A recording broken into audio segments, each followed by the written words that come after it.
Hello good morning friends. सुबह के 4 बज चुके हैं। हेलो फ्रेंड्स, मैं हूं एडवोकेट संध्या गुप्ता। सुबह के 4 बज चुके हैं और एआईबी 20 के भी सिर्फ 4 दिन बाकी हैं।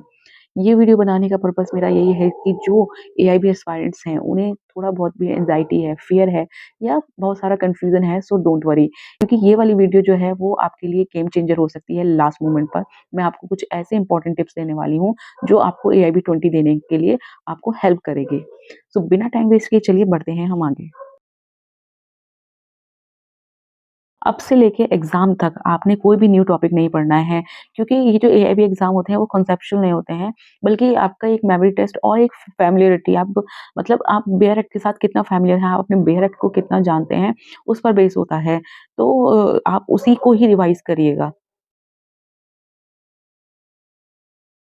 एआईबी 20 में जो सबसे बड़ा वेपन है, वो आपके बेयर एक्ट से हैं। अभी प्रीवियस ईयर में आपका 80-90% आपके बेयर एक्ट की लैंग्वेज से ही क्वेश्चन्स उठते हैं।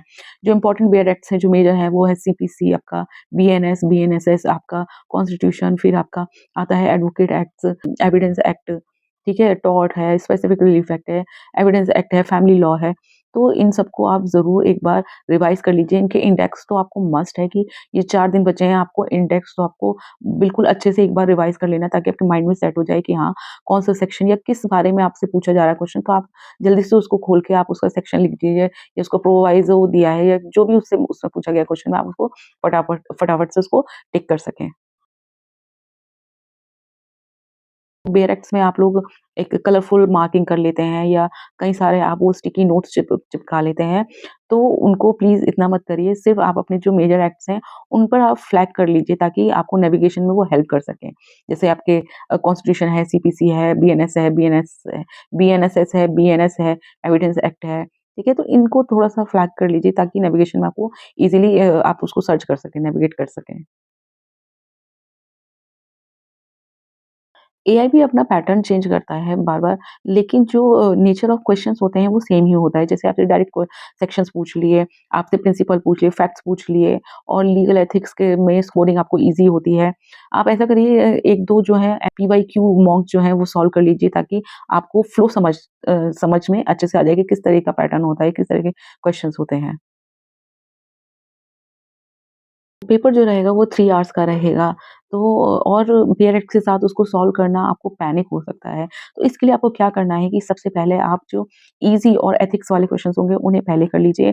देन आप डायरेक्ट जो कॉन्स्टिट्यूशन और सीपीसी और बीएनएसएस से जो है फिर वो कर लीजिए। फिर लास्ट में आप टाइम टेकिंग और जो आपको कन्फ्यूज़ करने वाले क्वेश्चन हैं उन्हें लास्ट में कीजिए। और जितना पेपर आप पहले 90 मिनट्स में क्रैक कर लो, उतना ही कॉन्फिडेंस बढ़ेगा। एग्ज़ाम 100 मार्क्स का है, आपको 3 आवर्स मिलने वाले हैं। 1 मिनट में 1 क्वेश्चन जो है आपको अपना कर लेना है। अगर आपको उसमें कन्फ्यूज़न लग रही है या आपको टाइम नहीं मिल रहा है, तो आप उसको टिक मार्क करिए और आगे बढ़ जाइए। आप एक ही क्वेश्चन के पीछे आप अपना टाइम वेस्ट मत करिएगा। एआईबी के रूल्स जो हैं वो दिन-ब-दिन स्ट्रिक्ट होते जा रहे हैं, तो इसलिए आपको क्या याद रख थोड़ा-सा इन चीज़ों को ध्यान रखिएगा। जैसे बेयर एक्ट्स हैं, विदाउट नोट और कमेंट्स लेकर जाइएगा, अपना ब्लैक ब्लू अपना पेन लेकर जाइएगा, अपना हॉल टिकट जो है वो प्रिंट आउट करवा के रखिएगा। साथ ही अपना वाटर बॉटल लेकर जाएँ और जो आपका एडमिट कार्ड है उसके साथ एक ओरिजिनल आईडी ज़रूर लेकर जाइएगा। नेगेटिव मार्किंग नहीं है तो लास्ट के 5 मिनट में अपना क्वेश्चन पेपर पूरा जो भी है ब्लैंक मत छोड़ो, उसे अपना गेस करने का जो चांस है वो बिल्कुल दो। गेस करके उनको पूरा कंप्लीट ही करके आना, कोई भी ब्लैंक नहीं छोड़ना है आपको। एआई भी टफ नहीं है, बस थोड़ा-सा सिस्टमैटिक अप्रोच चाहिए। आपने 3 इयर्स का, 5 इयर्स का इंटीग्रेटेड लॉ किया है, तो वही ये एग्ज़ाम वही चीज़ों को याद दिलाता है। ये 4 दिन सिर्फ रिवीज़न करो, इंडेक्स पढ़ो, पैनिक मत हो। मैं गारंटी के साथ बोल सकती हूँ कि अगर आपने बेयर एक्ट स्मार्टली यूज़ किया है, तो आप एआईबी जो 20 है वो क्वालीफाई कर ही लेंगे। अगर ये टिप्स आपको यूज़फुल लगे तो वीडियो को लाइक शेयर ज़रूर कीजिए और साथ ही मुझे ये बताइए कि आपको सबसे वीक सब्जेक्ट कौन-सा लगता है, मुझे कमेंट करके ज़रूर बताएँ। So all the very best for AIB 20, so you are going to clear it. मिलते हैं नेक्स्ट वीडियो में, तब तक के लिए जय हिंद।